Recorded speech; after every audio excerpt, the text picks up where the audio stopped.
previous games from these guys. All right, sure Considering thing. that Of course. Your team is banned. Yeah, sorry. Yeah, no worries, no get worries. it. Yeah, sorry. So yeah, we're gonna be getting out the tankiest meat shield of all. Of course, you mentioned about Joke will not be seeing the daylight, while Kaja has been pretty much a consistent ban coming in from the side of GEEK Fam for pretty much good reasons. So I'm pretty sure you want to add on to it something. So yeah, I'm gonna pass the ball back to you, Gideon, on what your input is like, because they both have one more ban each. Thanks, Aaron. And yeah, I do think Resurgence, whenever they're on blue side, they tend to stray away from Farsa comps unless given the opportunity by their opponents if they reveal their hand too quickly. So haven't noticed they're getting rid of the big players here. Natalia. They're getting rid of the Kaja. Natalia is still open, and that just means that Jason is gonna have a little bit more fun this game. However, Natalia isn't exactly, you know, their strongest composition. As we've seen previously, Resurgence don't exactly perform at their very best in comparison to their Farsa comps, but you know, this might be the time that Jason really steps up his game and really shows us like a GEEK Fam level of Natalia destruction. Hey, have you realized that Kufra is left allowed right now? Because in the previous game, Resurgence and GEEK Fam, when Resurgence picked Natalia, GEEK Fam went with the Kufra pick for themselves. This time around, they pick out the Atlas and the Cho instead. Well, I'm glad that you actually highlighted the Kufra, because RSG could definitely go for the Kufra to prevent Cho from diving right in, as well as that Atlas that has been stolen away. So LI4 says, I want that Cloud. I'm not going to give it over to Feeks. And we are looking at the Jawhead, which sees very much high win rates in the hands of Santa. I think this is a really good idea from Resurgence, actually. Taking the Jawhead is going to say, hey, no matter what hypercarry you have, you're always at risk of getting Unstoppable Forced Ejector comboed. Yeah, and at the same time, they can't pick the Jawhead to go up against the Natalia, because we know the Jawhead is actually really good at picking out the Natalia. So that's taken away from GEEK Fam at the moment. I expect GEEK Fam to actually ban out the high loss here. Instead they take away Farsa. That's kind of weird coming in from GEEK Fam. Well, I'm guessing it because like it's gonna be quite a difficult task for them to actually focus down on towards that sort of long range mate. So they rather actually take it out. But great thinking coming from the side of Resurgence to actually negate Aurora to be picked up, because if Natalia to be coming anywhere close, with one tap of the button, you can easily just lock down that Natalia and just get everyone ganking upon her. So GEEK Fam, of course, have to actually look for some other choice for mages. There could be the Valier. Come on. Yesterday they went for a Terizla as well. I'm not sure if Terizla would be a good fourth pick though. Or it could be a I mean, main. like Terizla. That's true. But you know, I think. Oh man, they didn't go for it. Alright, so it looks like Dominus is more comfortable on the Kagura just to have the safety of actually checking out rushes without having to face check them using the Atlas here. So that's probably their line of thinking. I personally would have preferred to see the Valier to kind of stop the engages, but it looks like GEEK Fam is expecting Resurgence to go for a dive-heavy composition. As we can see, Sylvana as well as the high loss. Personally, I think GEEK Fam kind of messed up the draft when they decided to ban out the Farsa. They're giving too much respect to it. They should have banned out the high loss, because now Resurgence has a full dive composition. Their backline should be terrified. Yeah. I'm still waiting. I'm still for the last pick. I need to see the last pick. Yeah, I want to see the answer to this, because we're seeing Sync actually facing off against a possible Terizla so quick. Sort of a big respect to Faraz for predicting this before everyone else. So you mentioned about that Terizla, they're gonna bring it in against Sync. My loves, you know that you guys are the experts here. I'm just looking at previous stats. That's it. It's not that I know more than you guys. So since you guys are the experts here, what do you expect from these drafts? Who do you think is gonna be at an advantage going into this game? Aaron, you want to take this one? Well, I'm looking at scalability. I'm thinking that RSG does have better scaling, if I would actually recall the entire draft correctly. And GEEK Fam definitely still stands pretty much great chances, because it's Zorn on that Chow once again. And I think that they have different sort of the rotations to be brought out now that they are on a different side. Well, I think in terms of compositions from both of these teams, GEEK Fam and Resurgence, right? We know what Resurgence's game plan is going to be, but remember that Jason on Natalia, if he scales well into this game and if it drags out to at least, 13, 14 minutes and the gold is even, it's just going to open up another win condition for Resurgence because then they're going to have a very strong split pusher. Remember, Ozora Vecchi on the Turizla doesn't scale very, very well. Turizla is only strong from early to mid game, and then after that, he is just an engage bot and a tank for the team. And that definitely is something to ponder about. But, well, other than being an engaged bot, I'm pretty sure that they will be able to actually pull some a little bit of bait. And Jason actually soaking a little bit too much. Flicker coming out to actually try to secure the first blood, but it won't happen here. Sana will flip him up, and in first blood might just be Sword taken down. And Resurgence once again getting that advantage here with Sana flickering in for that kill. That is so unlucky. GEEK Fam executed that perfectly, and they wanted to give Feeks the kill, but Jason survives with just a sliver of health, and RSG end up on top of that 50-50 there. Wow, that is... I am just shocked. If I was GEEK Fam, I would be so upset because they played everything perfectly there. Yeah, I felt definitely it could have been a little bit of better execution as well. They didn't really have to risk it all with that turret dive, though, if you ask me. But it would have been a little bit more cleaner, to say the very least. But we're already looking at the second kill going over the side of Resurgence. Jason also getting pretty much a head start. So a lot of goal going over on the favor of RSG pretty much in the span of less than 2 minutes. Yeah, GEEK Fam really need to think about the certain 2v2s that they're in because there's no way that they're ever going to beat Jason and Sana in a 2v2, especially when you're using Arts as well as Dominus, who both lack gold and base damages in the early stages of the game. Like, Arts is going to be the main damage dealer, and he's going to take a butt ton as he goes down instantaneously, but Zora Vecchi coming in with a huge arrival. That's a huge executioner strike, turning it around as GEEK Fam find the footing that they were looking for, collapsing onto Resurgence, who totally forgot that Ozora Vecchi took the arrival, and his timing for that TP itself was impeccable. It could not be any better, and of course they didn't see that one coming at all. Like, Arrival has been pretty much off the meta for quite some time, I want to say. And this is definitely going to be a little bit of a bite back coming in from the side of Jason Ko. And there goes Sana as well, locking upon Feeks.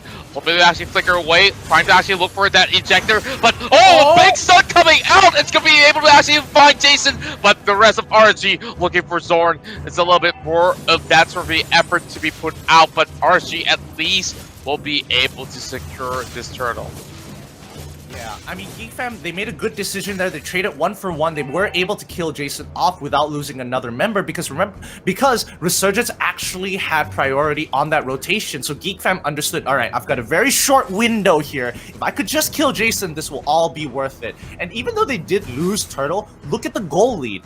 It is 800 in favor of GEEK Fam right now. And this is as big of a goal lead as they're going to get right now until they play like Resurgence last game and become a bank and get that sweet compound interest. That's right, and I'm definitely looking at how things are moving for both ends here. Like, both are pretty much very similar in terms of rotation for the current time being. While there's going to be a little bit more of that movement inside the jungle for RSG, as we are looking at perhaps a little bit of stalking coming in from that Natalia, so maybe they might just want to actually catch over something, but that big fat wave over the top side, of course, needs a little bit more of that defending coming in from Sana after that. Totally. And as we transition from early game to mid game here, Jason is going to be a little less effective because GEEK Fam, they're starting to get 1 or 2 items enough to prevent Jason from one-shotting them, and that's why he's forced to take the execution instead of anything else. But let's keep an eye out for Jason here because he's got to make something happen in this game if Resurgence wants to win. So far, Zorn has been performing phenomenally, getting some great Atlas Fatal Link ult with the flicker, just like KZP in game 1. So, I mean, it's a little bit of a flex, but let's see how this goes. Yeah, and Saint here will be charged upon, but oh my, he actually survives a little bit of that shot coming in from Dominus with the flame shot, but won't be able to actually take him down. Quick movements coming in from Saint himself, but Jason once again on the prowl, so maybe they might have known that his existence is somewhere within the jungle. So sending the umbrella then towards the brush, not being able to actually catch them out, but there will be a little bit more of that sort of contest over the bottom side. Not only did GFAM take that turret, now they also can take charge of the turtle if they want to, but Resurgence responds with a mid lane push here over on the Dominus here as Jason almost actually takes him down. But oh my, the overturn! Dominus with that solo kill. Oh, penalty zone coming in, locking in the rest of RSG members. LY4 trying to survive, manages to pick up Arts here. They're going to turn this around. It's a 3v4 situation as one more member, Sync, trying to go for the Imperial Justice into the back line. He does land it on Zorn, however, the tenacity is keeping him alive. Looks like RSG forced GeekFam to actually recall here, but they can't even contest or have the damage to finish off this turtle fast enough before GeekFam get back into the fight. Oh, there goes, but and towards the 4 members of these GeekFam players, but they are backing away. But there goes penalty zone of everybody! Oh no, this looks bad for the side of RSG. They're on a retreat. Jason managed to escape for a little while, but it will be a chase coming from Finks. 5-0, and we are looking at GeekFam here taking it pretty much greatly. And man, they did stop them on their tracks. Bro, that wombo combo was nasty. Oh, wait, Dominus might actually get punished here. LY4 could commit, but Zorn has already been ready. Yanks LY4 back into the team. He's not going to be able to survive, and he doesn't even have Purify to save him as it just came back up. A little unlucky here, but we're getting that sweet compound interest we were talking about before this. GeekFam now in the driver's seat. Let's see whether they can take this lead and make sure that their foot does not leave the gas pedal. And I'm definitely loving this whole idea. We've seen those wombo combos enter its effect, and look at how well they are just actually putting every single thing on the line in all these fights. It's just so beautiful to watch, and of course Resurgence need to actually respond. How exactly should they actually maneuver around all this sort of picks, because you can't exactly go diving into assassinate Dominus, as we've already seen Jason trying to do so, and the succession rate was not that great. He's been taken 4 times already, and GeekFam already have this sort of draft where it's kind of like a very big counter towards the Natalia. Yeah, for sure. And you know, I think GeekFam had that in mind. Zoraveki now going to take a lot of damage, but Body of the Smith and Penalty Zone, it's going to allow him to kind of just walk away from all this damage, because Sync, he isn't the main carry, and he did take Tenacity. So again, the trades are not looking very good for RSG at this point of time. But I kind of want to I want to poke your brain at something, Aaron, here, because we're looking at a composition from GeekFam that doesn't necessarily have to engage. They're kind of expecting RSG to make the plays, and when they do, GeekFam kind of wants to, like, go back into the fight, re-engage with the major ultimates being Fatal Links and the Penalty Zone from both Zorn as well as the Zoraveki. And worst comes to worst, when that does happen, Dominus just has to use the Yin-Yang Overturn, so he literally just has to survive. Exactly, there's so many layers of defense coming from the side of GeekFam that they could actually pull off, but here comes another Fatal Links! 2 of the members of RSG getting caught out. LY4 hopping at the back, looking for Dominus, but he will have to actually hop right back, and it's going to be a lost cause right here. Turtle over side of GeekFam, and 3 member down once again. Yep, and Resurgence make the same mistake again. They go a little too hard on the engagement, and LY4, despite him trying his very best to kind of isolate the area, Sync was trying to run away, but ended up getting caught by by Arts himself. They're just making sure that the threats, they're mixing up the threats every single time. In Resurgence, they just have to figure out a way to really get into that backline, because Feeks, with 8 kills, he's pretty much already stacked up his bounty hunter, and he's going to hit level 15 very, very soon. LY4, let's compare the items right now. It's 3 core items to 2 core items in comparison between both of the hyper carries of each team. Yeah, and I think that their only hope for the side of Resurgence right now is just hoping that they can actually catch Dominus without some of all these frontliners actually butting in the way and sink! Oh, this is pretty much a big deletion, and what could he actually do? We've already talked about how immobile Sylvana can be, and not only did they actually stop the Natalia, they also managed to get Sync quite a number of times already. Yeah, and even though that Sylvana has the higher pick potential, Azora Vecchi is like, you know, Terizla is just a different variation of Sylvana. They both have very similar ultimates. They both have the very same idea of looking to engage into the enemy team, except the only difference between the two is that Sync has options that are a little bit more slippery in comparison to Azora Vecchi, who just wants a face tag, but the wombo combos are coming in, and once again, Sana is caught out. Penalty zone coming out for Azora Vecchi, locking in Sync. There's just no way they can actually beat this composition until they scale up into this game. They're taking these risky 50-50s that they shouldn't be doing, especially when GEEK fam have such big ultimates in their arsenal. They just have to bait them out. Yeah, and it's so hard to even do that. Like, I don't think that Resurgence could even, like, bait out all these sort of big ultimates without risking their lives at this point in time. Every single time that they collide, at least 2 to 3 members of Resurgence will eventually falter. Like, KZP, although he's supposed to be, like, the primary tank and then sort of the feature between 2 of these teams, I don't see him actually lasting all too long to find a way to get into the back line to even get anywhere near Feeks. And Feeks is now 10! Oh, I mean, nobody's going to be able to stop this guy, and he's going to be able to reposition himself. There we go. KZP trying to disengage. Glorious Pathway comes through. Sync, he managed to stop the engage, and now Azora Vecchi also uses ultimate. This is big for RSG because that means they're going to be able to take the Lord without having to worry. They get the catch onto Zorn. They're jumping onto this Atlas. Can they kill him off? Yes, they can. Zorn unable to get, waiting for his perfect match to come back off of cooldown, gets punished for it. Resurgence, just a couple more of those, at least 4 more to catch up to GEEK fam at this point in time. They defend the first Lord push, but there's still 1 more that they have to defend if they want to come back into this game for Resurgence. Yeah, of course, that's a very vital pickoff right there.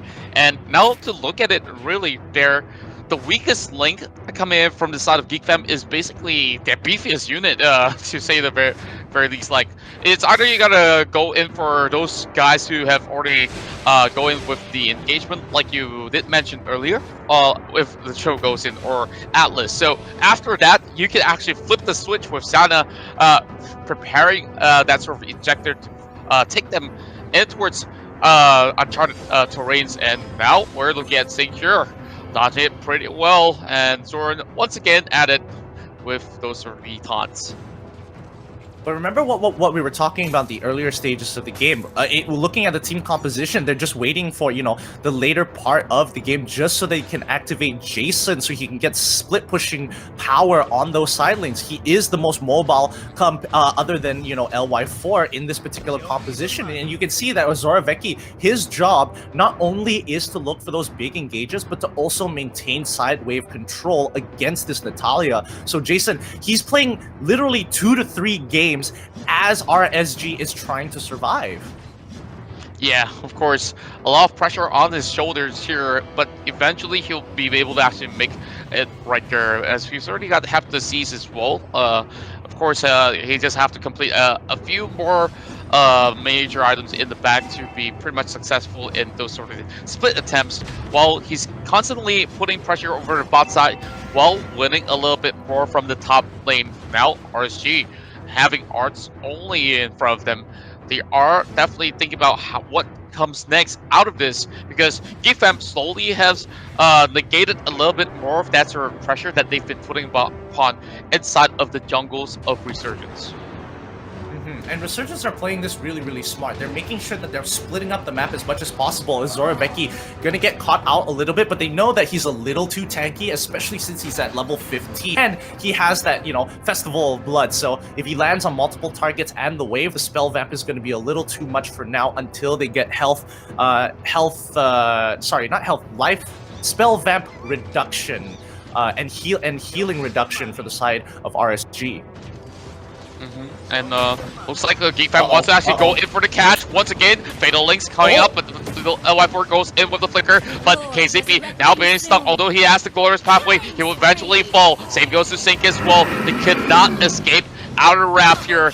And of course, this will be 2 more kills in the back for the side of GEEK Fam. But look what we have, a little bit of split push and an arrival coming from Zoraveki. They have expected that push coming from Natalia, but LY4 also moving very, very quickly to try and support that cause. And with that being said, they are pretty much occupied by the quarters of the Lord, but oh my, Dominus has been caught out! This is a big catch coming from Jason here as LY4 hops right into the back as well. Arts will go in for a chase, and they will be able to actually take down LY4. But this will go on a reset as RSG rotated well enough to stop the Lord. A little bit of a mistake coming in from LY4. He probably could have survived that if he kited down instead of kited back up towards the top side of the map, because he should have known that GEEK Fam were rotating down. I think it was a really good call coming in from RSG. However, I think the disengage could have been a little bit better. But remember, Dominus, Zoran, and Feeks, all 3 of them died in trade for LY4. So at the end of the day, this was so worth it for RSG, because now they prevented Luminous Lord from getting taken away. They've scaled up to the 41k mark, which means that their cores are very close to full build, if not already has it. And the rest of the members, especially the supports, like notice KZP, he survived a lot longer because of the revitalize and the items that he had when they were fighting on the bottom side of the map. So if that isn't an indication that RSG have finally reached a pinnacle point where they're scaling into the game, I don't know what is. Yeah, and of course, they are just scaling better and better as time goes by.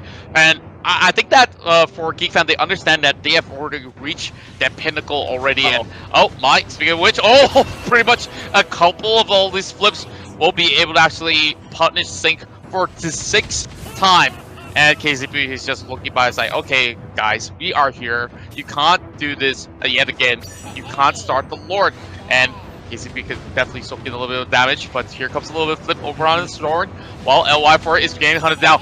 Flicker coming out from the side of Ars, definitely a really big kill to call, but KCP has already been taken down, so LY4 will hop right in with the Blazing Duet. He's got to escape though, but now a little bit more time being bought there by the Natalia, but GEEK Fam has a better chance at the Lord right now. Yeah, a very preemptive arrival coming in from Zoraveki here. I think he should have just let the Natalia rotate so he could keep on pushing and maybe even get a bottom inhibitor had he just continued to push that in that particular wave. Because again, he had a little bit of a wave. I think the decision making behind it was, all right, Jason cut off the second reinforcement wave in the backline, so therefore I wouldn't have enough minions to actually clear this up. Jason, can he survive? He's trying to very hard, but he's able to be ejected into safety thanks to Sana and a little bit of help from Sync to kind of shoo them away, shoo GEEK Fam away. Yeah, the good news is that Resurgence should be able to actually defend this, because both the Turisla as well as the Cho is not present over the mid side, but they might still have to actually soak in a little bit of that pressure there. The base is about to be cracked right open. Arts will be able to actually purchase that immortality, but how long can they hold? The bottom side has already had minutes escort their way, and they lose to interior turns right there. Oh, damn it, looks pretty bad here. Fell Lakes in towards the middle there, and Arts will be able to connect that Waiter Dragon, but of course a little bit of return favor right there, but there's still 4 more members of the side of GEEK Fam. Make that all 5 as we're looking at GEEK Fam equalizing it 1-1.